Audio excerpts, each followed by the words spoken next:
सुट्टी जाहीर झाली आहे। राज्य सरकारनं हा मोठा निर्णय घेतलाय आणि त्यामुळे 22 जानेवारीला संपूर्ण राज्यात सार्वजनिक सुट्टी असणार आहे।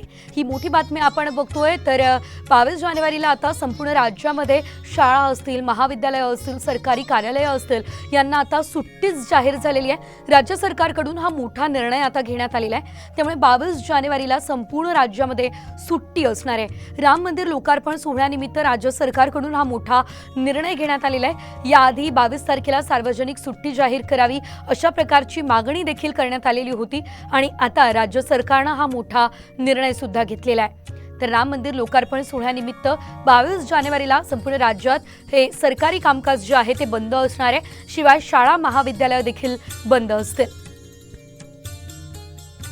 अयोध्येमध्ये प्रभू श्रीराम हे 22 तारखेला विराजमान होणार आहे आणि त्यानिमित्त संपूर्ण राज्यात आता सुट्टी जाहीर झाली आहे। अधिकची अपडेट घेऊयात आमचे प्रतिनिधी सूरज सावंत यांच्याकडून।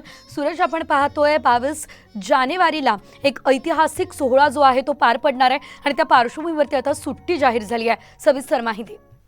नक्कीच राज्यभरात जर आपण पाहिलं तर पंतप्रधानांनी आवाहन करण्यात आलं होतं की अयोध्येत राम मंदिराचं स्वप्न जे होतं ते पूर्ण होत आहे आणि 22 तारखेला या संदर्भात अनेक विविध ठिकाणी कार्यक्रमाचं आयोजन देखील करण्यात आलेलं आहे। याच पार्श्वभूमीवरती राज्यभरात मुख्यमंत्र्यांच्या सूचनेनंतर देखील विविध कार्यक्रमाचं आयोजन केलं जाणार आहे। त्याच पार्श्वभूमीवरती आज राम मंदिराचा जो सोहळा होणार आहे त्यानिमित्ताने आता सुट्टी देखील जाहीर करण्यात आलेली आहे। त्यामुळे मोठा उत्साह हा नागरिकांमध्ये पाहायला मिळत आहे। तर दुसरीकडे राज्यभरात देखील त्याची जय्यत तयारी सुरू असल्याची कळत आहे।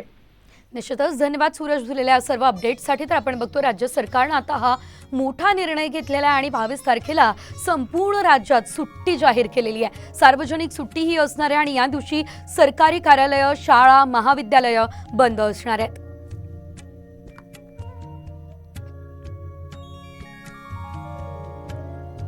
अयोध्येतल्या प्रभू श्रीरामाच्या मूर्तीची पहिली झलक खास साम टीव्हीच्या प्रेक्षकांसाठी आम्ही घेऊन आलेलो आहेत। तर 22 जानेवारीला अयोध्येतील मंदिरात आकर्षक आणि सुबक अशा रामललाच्या मूर्तीचं भाविकांना दर्शन घडणार आहे। साम टीव्हीच्या प्रेक्षकांसाठी प्रभू श्रीराम यांच्या मूर्तीची ही पहिली झलक आम्ही घेऊन आलोय। तर 22 जानेवारीला अयोध्येतील मंदिरात श्रीरामाची प्राणप्रतिष्ठापना होईल।